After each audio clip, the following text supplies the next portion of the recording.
थोड़ा हो तो बना ही दिया, करेक्ट नहीं है ना। अब देखो मेरी बात सुनो, जो इंडिया, जब मैंने कल आपको वो कराया है ना नागरिकता कराऊंगा, तो उसमें बताऊंगा कि पाकिस्तान में कैसे गए, कौन कब आएगा क्या नहीं आएगा, चला दिया। ठीक है,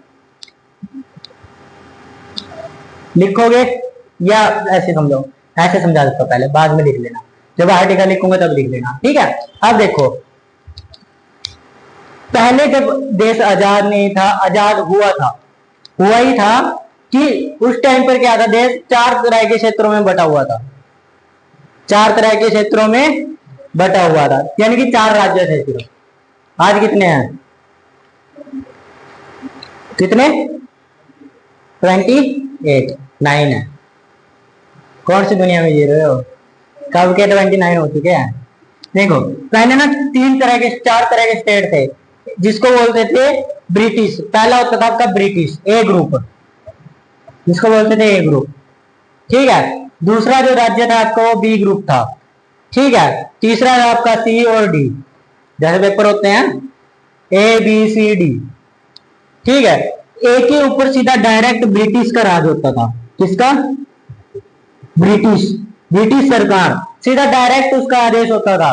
अब जैसे आप लोग हो, आप लोग अगर कोई अधिकारी बन जाते हो, ठीक है, जैसे मेरे पास काफी बच्चे एनडीए में से गए, एनडीए में गए हैं। ठीक है, अब एनडीए में वो चले गए, अब अगर मैं उनसे कोई काम हुआ, कोई लगवाना हुआ एनडीए के अंदर, आर्मी के अंदर, तो मैं उनसे क्या कहूंगा, उनको कहूंगा भी लगवा देंगे, वो लगवाएंगे क्योंकि मैंने उनको पढ़ाया है। तो इतनी कम फीस में पढ़ाया तो वो तो मानेंगे ही मेरी बात, क्योंकि उनको जो यार वो पढ़ नहीं पाते थे तो मैंने पढ़ाया उनको। ठीक है, फ्री भी पढ़ाया काफी बच्चों को, उनमें से पढ़ाया है ना। तो वो मेरे उस जगह पे मेरा क्या हो गया, एक तरह से राज हो गया, एक तरह से उस पर मेरा हक हो गया, अधिकार हो गया, क्योंकि मेरे पढ़ाए बच्चे हैं वहां पे। वैसे ही है, तो वैसे ही ब्रिटिश के कुछ, जो ब्रिटिश के जो लोग थे, उनका राज्य था यहाँ पे, उनका राज था, तो सीधा डायरेक्ट राज किसका था, ब्रिटिश का। किसका राज था, ब्रिटिश का। उनके चमचे यहाँ रहते थे, चमचे बोल सकते हो उनको, चमचे रहते थे। ठीक है, अब आया बी ग्रुप, बी ग्रुप के ऊपर सीधा डायरेक्ट अंग्रेजों के वफादार रहते थे, जैसे अपने इंडिया के थे, लेकिन अंग्रेजों के वफादार थे।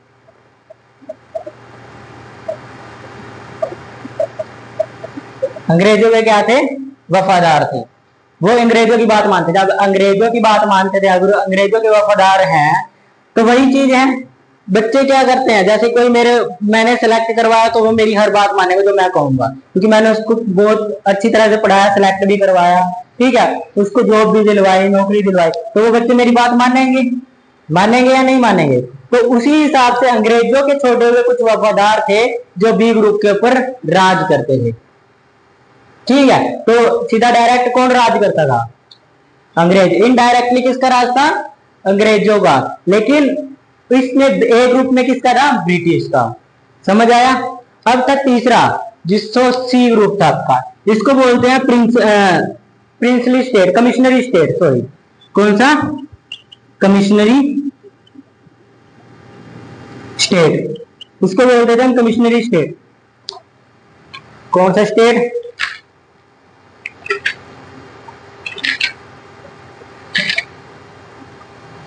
कमिश्नरी स्टेट। ठीक है, इस कमिश्नरी स्टेट के अंदर 10 राज्य थे टोटल। कितने राज्य आते थे, 10 राज्य कमिश्नरी स्टेट के अंदर, टोटल कितने, 10 राज्य। और एक ग्रुप के ऊपर एक जो राजा था, उसका किसका राज्य था, लोक तरलोजी का, तरलोजी का क्या था, राज्य था। ठीक है, ए स्टेट पर सीधा डायरेक्ट किसका राज शासन था, लोक तरलोजी का। ठीक है, अब आ जाओ डी में। ये डी जो आपकी थी यूनियन टेरिटरी थी, यूनियन टेरिटरी। यूनियन टेरिटरी मतलब क्या होता है, जो आपके केंद्र शासित प्रदेश होते हैं। ठीक है, उसमें क्या होता है, डायरेक्ट मुख्यमंत्री का, उसके ऊपर मुख्यमंत्री नहीं होता, उसमें मुख्यमंत्री नहीं होता। ठीक है, प्रिंसिपल यूनियन टेरिटरी लिख लेना, कैसे लिखोगे। ठीक है, टेरिटरी, TARY। ठीक है, टेरिटरी। ठीक है, यूनियन टेरिटरी के ऊपर मुख्यमंत्री का राज्य, मतलब वो कुछ नहीं करेगा। ठीक है, मुख्यमंत्री नहीं होता वहां पे, जैसे आपके यहाँ मुख्यमंत्री है ना, राज्य है, लेकिन वो केंद्र शासित प्रदेश है, उसके ऊपर राज्य का अधिकार, उसके ऊपर मुख्यमंत्री नहीं होता, उसमें पुलिस का राज भी नहीं चलता, पुलिस का राज चलता है। पुलिस पुलिस जैसे दिल्ली है, दिल्ली एक केंद्र शासित प्रदेश है, दिल्ली के अंदर पुलिस का राज चलता है, उतनी मुख्यमंत्री की नहीं चलती, समझे? होता है लेकिन मुख्यमंत्री की चलती नहीं है, पुलिस की चलती है। अगर यहाँ पर क्या होता है, मुख्यमंत्री फोन करेगा पुलिस वाले को, वो छोड़ देगा किसी भी क्रिमिनल को अगर उसकी पार्टी का हुआ। लेकिन क्या होगा अगर वही बात दिल्ली में की जाए, मुख्यमंत्री फोन करेगा, 2-4 पहले मुख्यमंत्री को सुनाएगा बुतौर, जो इंस्पेक्टर वगैरह होते हैं वो पहले मुख्यमंत्री को सुनाएंगे भी, तेरा आदमी आके ले जा, आजा, खुद आके दे, पता चलेगा अब तो अंदर है, पहले 10 लाख रुपए ला, 20 लाख रुपए ला, ऐसे बोलेगा वो, सीधा डायरेक्ट बोलेगा। ठीक है, मतलब किसका राज्य है? पुलिस का राज्य है। ठीक है, तो ये होते थे। अब इसका हमारे उसका देश का विभाजन कैसे हो, थोड़ी ड्राइंग मेरी आती है, देख लेना। ठीक है, अब देखो विभाजन कैसे हुआ। जैसे ये था, यहां पर आपका था पूरा ए स्टेट, ए स्टेट के सभी लोग मान चुके थे, एकजुट हो चुके थे, ए बी सी डी सब हो गया था। ठीक है, अब क्या हुआ, सब नेहरू ने, और जो नेहरू था, अटल वाजपेयी था, जो भी थे हमारे, ठीक है, सारे के सारे, बीबी मोहम्मद पटेल, ये सबने मिलकर क्या किया, एक निर्णय लिया कि देश को इकट्ठा कैसे किया जाए। ठीक है, बाबा साहब तो कॉन्स्टिट्यूशन बनाने में व्यस्त थे, बाबा साहब तो व्यस्त थे, उन्होंने क्या किया, कॉन्स्टिट्यूशन बनाने में व्यस्त थे, तो उन्होंने नेहरू को कहा भी आप जाके देख लो जो करना है। ठीक है, कैसे करना है, इकट्ठा कैसे करना है, कैसे नहीं करना, किस किस को इकट्ठा करना है, क्या अलग अलग कैसे करना है, वो सब करना था। ठीक है, अब विभाजन हो चुका, भी कुछ लोगों की मांगे होगी मुसलमान सारे पाकिस्तान में रहेंगे। ठीक है, इन्होंने कहा हम इंडिया में रहेंगे, जो लोग इंडिया में रहना चाहते रहेंगे। अब सब कुछ इकट्ठा हो चुका था, लेकिन यहां और यहां बचा था, जो आपका मुंबई वगैरह का एरिया है। ठीक है, ये सब बच गया था। यहां पर किसका राज्य था? जिन्ना का। यहां पर किसका राज्य था? जिन्ना का। जिन्ना था सीधा डायरेक्ट ग्रुप ए, यानी कि इनका वफादार, लोक त्रिलोजी का। ठीक है, यहां पर स्टेट, उस टाइम पे स्टेट वगैरह नहीं थे हमारे। अरे नहीं, ये इसी में आता है, ए ग्रुप में ही आएगा, अगर त्रिलोजी का है तो ए ग्रुप में ही आएगा। ठीक है, तो क्या हुआ, जिन्ना को कहा गया, नेहरू उसके पास गया, नेहरू ने कहा भाई तू मान जा, अब क्या कह रहे हैं, अगर तेरे को पाकिस्तान में जाना है पाकिस्तान में चला जा, यहां रहना है यहां रह ले। ठीक है, अगर तू यहां रहेगा तेरी ना तो जमीन तोड़ी जाएगी ना कुछ तोड़ा जाएगा, क्योंकि आज भी देखना काफी शासक थे ना, जितने जितने भी शासक थे वो सब के सब आज भी उनकी इमारतें जिंदा है। जितने इंडिया के अंदर मान गए थे हम इंडिया में रहेंगे, एकजुट होकर रहेंगे, मुस्लिम जितने भी वो थे ना, जितने भी मुस्लिम राज्य राजा थे वो सब मान चुके थे भी हम इंडिया में रहेंगे, इंडिया में रहेंगे। ठीक है, तो क्या हुआ, उनके आज भी जो महल है आज भी है, आज भी उनके महल सही सलामत है। ठीक है, क्यों तड़वाए नहीं है, सरकार ने उनको सरकारी प्रॉपर्टी बना दिया, उनको तोड़ कोई सकता नहीं, तो इसलिए उनकी वही रही। अब जिन्ना मान नहीं रहा था, जिन्ना का बहुत वो, मैं तो अपना खुद का राज्य बनाऊंगा, पाकिस्तान में नहीं जाऊंगा। अब पाकिस्तान में देखो, अब यहाँ के एरिया पाकिस्तान में भेजना कितना मुश्किल है। अब ये थोड़ी ना यहाँ पर पाकिस्तान, यहाँ पर भी पाकिस्तान का हिस्सा, बीच में तो दरार है, ये लोग इनको कर देंगे, इनको कर देंगे, इनको कर देंगे। तो नेहरू जी ने क्या कहा, अभी तू इंडिया में ही मिल जा, क्या पाकिस्तान में जाएगा, वहां बहुत गंदगी वगैरह सब कुछ बोला, उनको कुछ भी बोला, जिन्ना नहीं माना। ठीक है, जिन्ना नहीं माना तो क्या हुआ,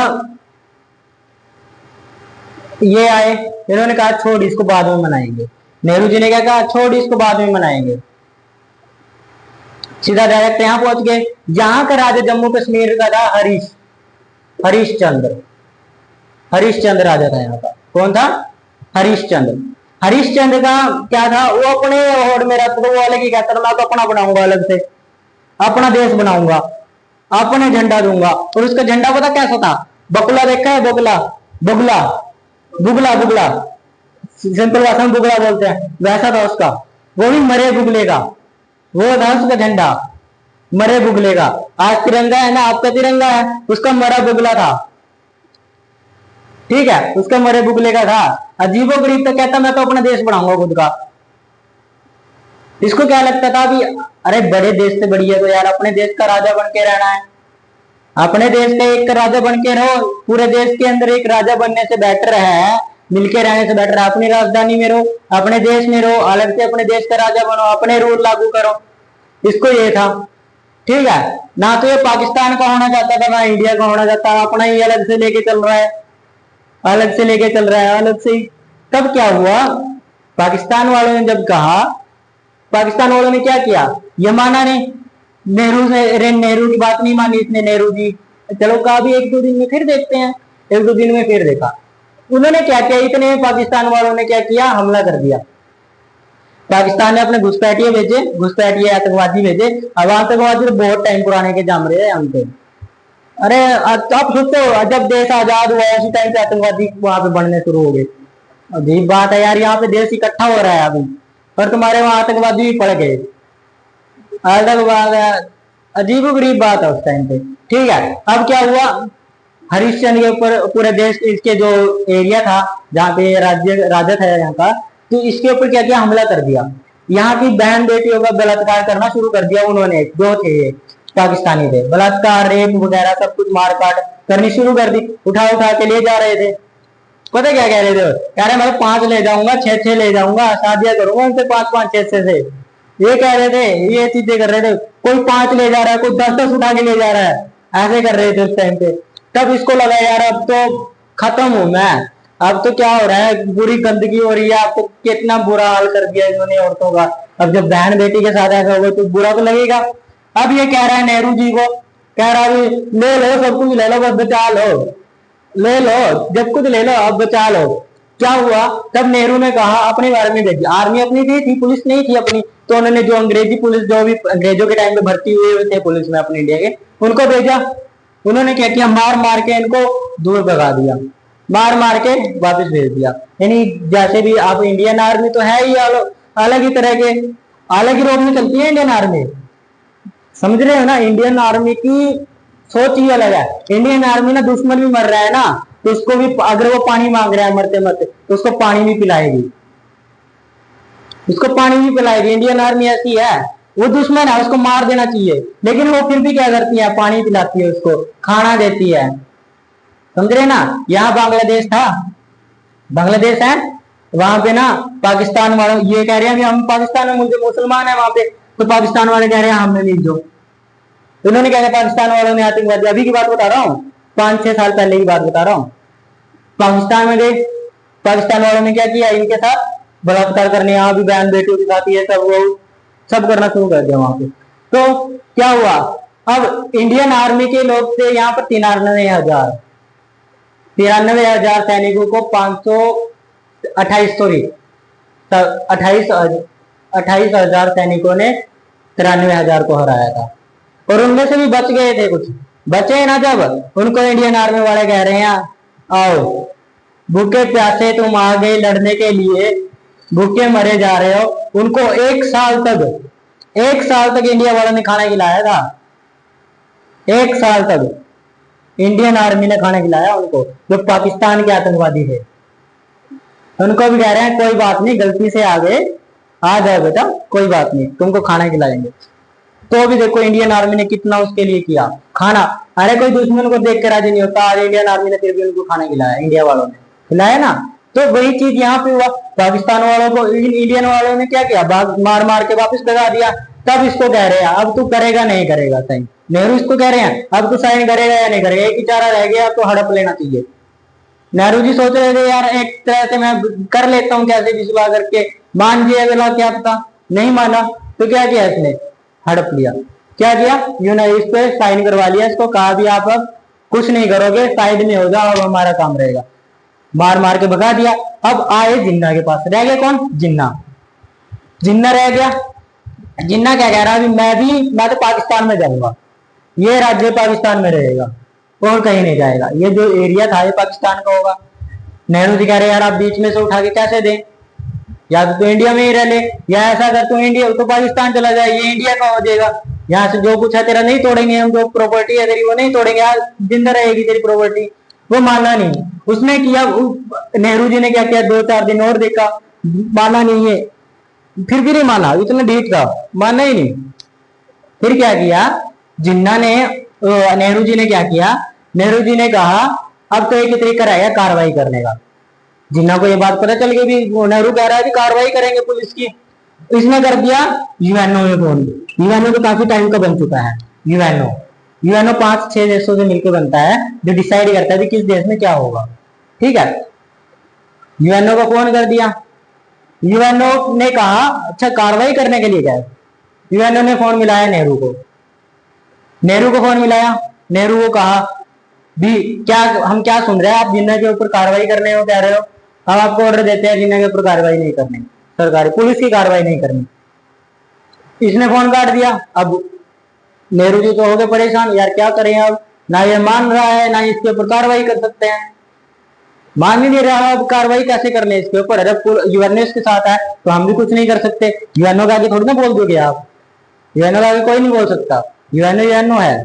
ठीक है, तो उसने कहा पुलिस के साथ, नेहरू जी ने कहा पुलिस के साथ कहा है ना, पुलिस कार्रवाई नहीं कर सकती ना, सॉरी आर्मी वालों को कहा था, आर्मी कार्रवाई नहीं कर सकती। आर्मी वालों को बोला, उसने आर्मी वालों को पुलिस की ड्रेस डाली, कहा कि तुम पुलिस की ड्रेस डालो, पुलिस की ड्रेस डालो और घुसा दी इसमें, इसके महल में घुसा दी, इसके महल में।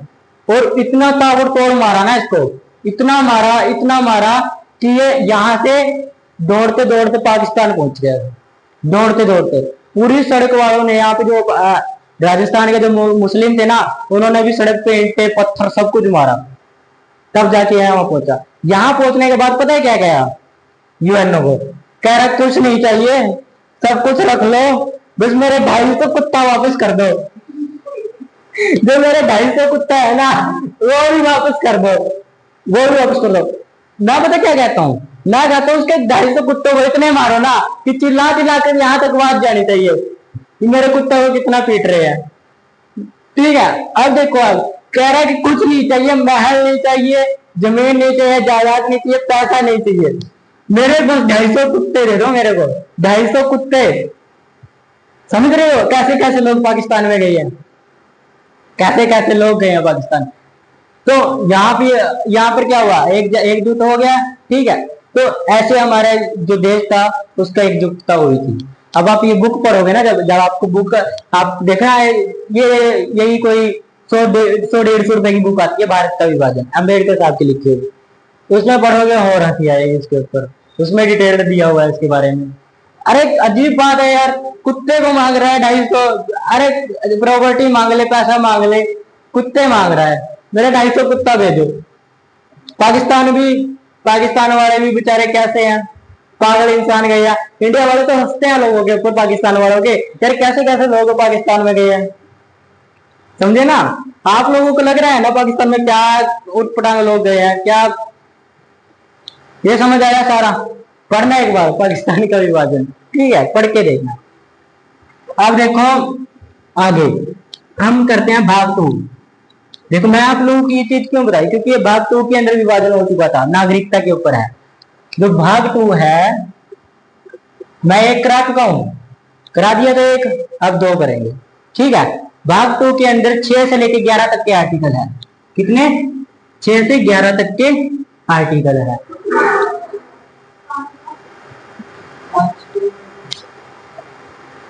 सॉरी 5 से लेके आर्टिकल है इसमें। कितने हैं? 5 से लेकर 11 तक के आर्टिकल।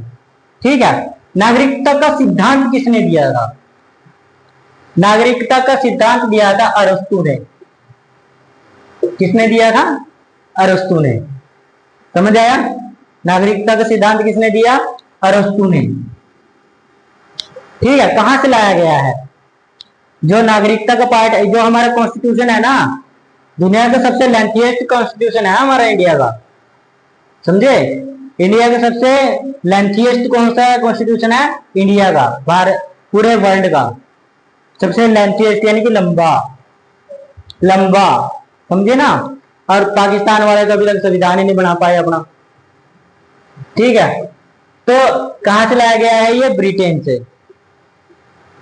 और जो है ना, बाबा साहेब ने एक जगह से अपने पास से नहीं बनाया सब कुछ, कुछ कुछ जो कुछ देशों के जिनके बन चुके थे कॉन्स्टिट्यूशन, उनमें से कुछ कुछ पार्ट उठाए हैं, वो जोड़े हैं, बस कुछ चीजें उन्होंने अपने पास से लिखी हैं, कुछ चीजें लिखी है, लेकिन बाकी किस कहीं कहीं से उठा उठा के लिखा गया है।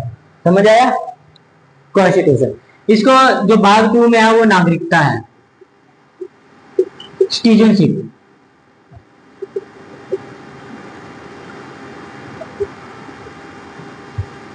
सिटीजनशिप, समझ आया? सिटीजनशिप, ठीक है। अब आर्टिकल नंबर 5 क्या कहता है, इतना समझ आया? नागरिकता का मतलब सिटीजन, आप कहाँ के नागरिक हो, कहाँ के रहने वाले हो, ये कौन प्रूफ करता है? नागरिकता करता है, ये आप कहाँ की नागरिकता मिली हुई है। ठीक है। 5 में क्या लिखा गया है? जो इंडिया के अंदर संविधान बनने से पहले बाद के रह रहे हैं, यानी कि प्रारंभ से नागरिकता। अभी समझाता हूं इसका मतलब क्या है।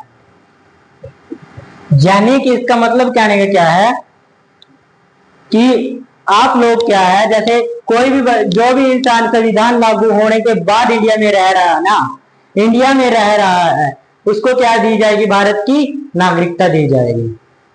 जो इंडिया में रह रहा है तब से 26 जनवरी 1950, तब से वो इंडिया में रह रहा है, या उसकी पीढ़ी रह रही है, उसको क्या कहा जाएगा? भारत के नागरिक। समझ आया? वो क्या होगा? भारत का नागरिक होगा। उसके बाद है आर्टिकल नंबर 6। ठीक है। आर्टिकल नंबर 6 क्या कहता है? जो लोग पाकिस्तान से इंडिया, ठीक है, जो पाकिस्तान से इंडिया जाना चाहते हैं, यानी कि जो लोग पाकिस्तान में चले गए, मतलब गलती से क्या हुआ, जब विभाजन का टाइम हुआ पाकिस्तान चले गए गलती से, तो वो इंडिया में आ सकते हैं। इंडिया में रहना चाहे इंडिया में रह सकते हैं, पाकिस्तान में रहना चाहे पाकिस्तान में रहना चाहिए। कब तक? अब ये तो है नहीं आ रहे हैं, कोई बूढ़ा इंसान आ जा रहा है, कह रहा है हमसे गलती हो गई भी हम पाकिस्तान में चले गए, मोदी जी क्या करेंगे? लाठी पकड़ेंगे और ऐसे घेर देंगे। समझ रहे हो? कॉन्स्टिट्यूशन इतनी पावरफुल चीज है ना कि जिसने बनाया है ना उसके काफी लोग विरोध करते हैं, उसको गालियां देते हैं। जिसने बनाया बाबा साहेब समझते हो ना, B.R. अम्बेडकर, इनके बारे में जानते हो ना? B.R. अम्बेडकर को ना आधे से ज्यादा जनता इंडिया की गालियां देती है, लेकिन फिर भी उनका सम्मान करना पड़ता है, फिर भी उनके आगे हाथ जोड़ने पड़ते हैं। मानना पड़ता है, क्योंकि जब भी बचाएगा आपको, जब कोर्ट में कोई केस होगा, कहीं कुछ केस होगा, तब आपको कॉन्स्टिट्यूशन ही अधिकार देगा अपने केस लड़ने का। नहीं जाता नहीं है। पता क्या कहते थे जो पुराने वो थे ना, आज आप यहाँ क्लास में बैठे हो ना, आप महिलाओं की बात कर रहा हूं मैं, जो हिंदू धर्म के ग्रंथ है ना, पहले के टाइम पे जो मनुस्मृति एक बुक थी जो कॉन्स्टिट्यूशन था, उसके अंदर लिखा गया था महिलाओं को पढ़ने का अधिकार नहीं है, महिलाओं को अस्त्र ढकने का अधिकार नहीं है, ठीक है, सिर पे चुन्नी लेने का अधिकार नहीं है। जो ये होते थे ना, मतलब ये ऐसी थी, जो औरतें होती थी उनको अस्त्र ढकने का नहीं है, उनके आगे घड़े लगा दिए जाते थे, थूक भी ना जमीन पे पड़े, परछाई तक से डरते थे लोग उस टाइम पे, भी परछाई ने मेरे ऊपर पड़ जाए अशुद्ध हो जाओगे। पंडित है तो उस टाइम पे औरतों को समझा नहीं जाता, चलो SC ST की चलो जैसी हालत थी ऐसी थी, लेकिन महिलाओं को भी पढ़ने नहीं दिया जाता था। उस टाइम पे ये माना जाता था कि महिलाएं पढ़ने के लायक नहीं है, उनको पढ़ाई लिखाई से विरुद्ध रहना चाहिए, उनको पढ़ाई लिखाई से दूर रखना चाहिए, उनको सिर्फ घर का काम आना चाहिए। पहले के टाइम में ऐसे माना जाता था। मनुस्मृति कहती थी ये जो पहले संविधान था आपका, जिसको कॉन्स्टिट्यूशन कहते हैं। लेकिन इस कॉन्स्टिट्यूशन ने सबको बराबरी दी है। जो आप कॉन्स्टिट्यूशन पढ़ते हो ना आज बाबा साहेब लिखा, उसमें बराबरी है, महिला पुरुष दोनों बराबर, एक सम्मान। समझे ना? ST SC और जनरल सब एक बराबर। ठीक है। काफी लोग क्या कहते हैं, जैसे आरक्षण है, इसका कहीं लोग विरोध करते हैं। आरक्षण है 80% आरक्षण है, ठीक है, और 20% जनरल का है। ठीक है। सरकारी नौकरी में किसको है? आरक्षण है, हमें SC ST का आरक्षण है ज्यादा, ठीक है, आरक्षण का मतलब होता है थोड़ी छूट होती है। अगर कट ऑफ किसी चीज की 80 जा रही है ना, तो वो जर्नल के लिए जा रही है, आपके लिए 60 होगी कट ऑफ। आपको फीस अगर ज्यादा देनी पड़ रही है, जर्नल की 500 है तो आपको 250 या 0 देनी पड़ेगी। काफी एग्जाम का ऐसा है, सरकारी नौकरी में आपको है। अब ये लोग इस चीज का भी विरोध करते हैं, जो जर्नल वाले होते हैं ना, जर्नल वाले इसका भी विरोध करते हैं। क्यों करते हैं? अरे अगर तुम्हें ये चीज अच्छी नहीं लगती ना, तो तुम अपनी जाति बदलो, इसमें आ जाओ, अपनी जाति बदलो, इसमें आ जाओ, आ सकते हो ना। क्योंकि वो लोग क्यों नहीं आते? क्योंकि वो जानते हैं जितना इसके अंदर फायदा नहीं है ना, उतना नुकसान है। SC ST में जाने से उनको बहुत नुकसान हो जाएगा, उनको नुकसान होता है। उनको ये चीज मिल जाएगी सरकारी नौकरी में, ये सब में फैसिलिटी मिल जाएगी, लेकिन उनकी कणक जमीन जायदाद उस सब पे असर पड़ेगा। ठीक है, जब आपको कराऊंगा उसके बारे में बताऊंगा, तब असर पड़ेगा। इसलिए वो जानते हैं इसमें जितना फायदा नहीं है ना, उतना नुकसान है, इसलिए वो आते नहीं है। अब कोई भी कहता है ना ऐसे, तो आप लोगों को सीधा बोलना है, हाँ भाई अपनी जाति बदल, इसमें आ। कहता है ना कोई, तो सीधा बोलो जाति है, अगर आपको ज्यादा दिक्कत हो रही है ना, तो इसमें आओ, आरक्षण तुम भी लो, हम भी लेंगे। ठीक है ना, तो आरक्षण बुरी चीज नहीं है। और SC ST ने इतनी कष्ट सहा है ना, इतनी इतनी दुविधा से आया, इतनी बुरी हालत थी ना उनकी। उनको कोई लोग ना, जैसे किसी इंसान ने किसी को दूसरे बच्चे को छोड़ दिया ना, ऊंची जात वाले को, उसको इतनी मार मारते थे ना, इतनी मार मारते थे, ये वो बच्चा अगले हफ्ते 2 हफ्ते तक पड़ा रहता था मंजे पे, इतनी बुरी मार। पानी भी पीने नहीं देते थे, समझे। उनको जो कुआं होता था, उनके लिए पानी अलग होता था और अपने लिए अलग होता था उस टाइम पे, समझे। तो फिर भी ये भी चाहते थे यार अपना खुद का बना लेते ना, बना सकते थे अपना खुद का। इनके पास इतनी पावर थी, पूरी पार्लियामेंट खरीद सकते थे, पूरी पार्लियामेंट थे। चाहते तो अपने आप को प्रधानमंत्री बना लेते, लेकिन इन्होंने बनाया नहीं। इसमें सबको अधिकार बराबर दिए, चाहे वो जर्नल हो, चाहे SC हो, चाहे ST हो, समझे ना। तो इस चीज का सम्मान करना जरूरी है।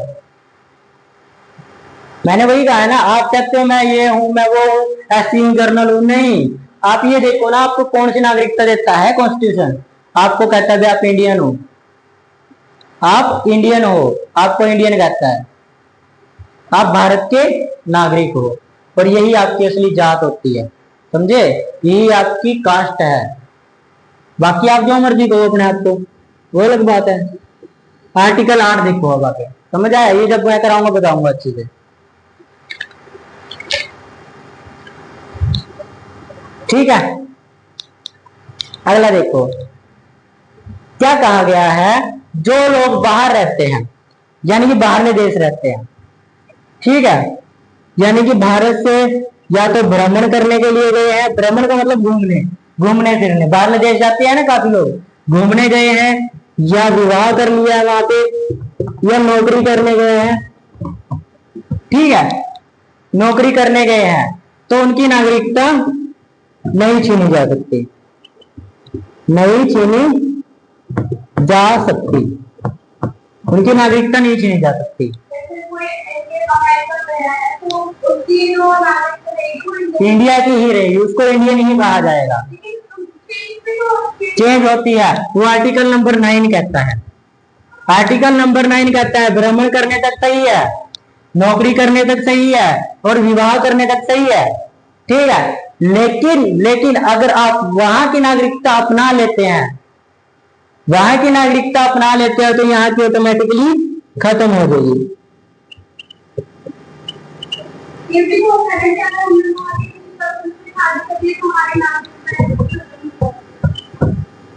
नहीं, अगर वहां की सिटीजनशिप ले लेते हैं तब खत्म होगी। नौकरी विवाह ये लिखा है, विवाह तक सही है, नौकरी तक सही है, भ्रमण तक सही है, लेकिन वहां की नागरिकता ले लोगे तो ऑटोमेटिकली यहाँ की खत्म हो जाएगी। समझ आया? 8 ये कहता है ऑटोमेटिकली यहाँ की खत्म हो जाएगी। समझ आया ये चीज? है 9 में ये है भी आपका घूमना फिरना सब कुछ सही है, ठीक है, जब तक घूम रहे हो ठीक है, घूमते रहो भाई, कोई दिक्कत नहीं। विवाह तक भी ठीक है, विवाह कर ली, शादी कर ली, वहां पे कोई दिक्कत नहीं है। ठीक है, नौकरी कर लो कोई दिक्कत नहीं है, चाहे सालों रहो, लेकिन वहां की अगर आप नागरिकता ले लेते हो, वहां की नागरिकता ले लेते हो तो यहाँ की ऑटोमेटिकली खत्म हो जाएगी। समझ आया? वहां की नागरिकता खत्म हो जाएगी ऑटोमेटिकली। समझ आया इतना? हाँ हाँ, वो खत्म हो जाएगी। समझ आया? अब आ जाओ 10th में। 10th में क्या कहता है? 10वें में, 10 आर्टिकल नंबर 10 में, आर्टिकल नंबर 10 में कहता है भी कुछ शर्तों पर नागरिकता नहीं छीनी जा सकती। किस किस की? कुछ शर्तों पर नागरिकता नहीं छीनी जा सकती।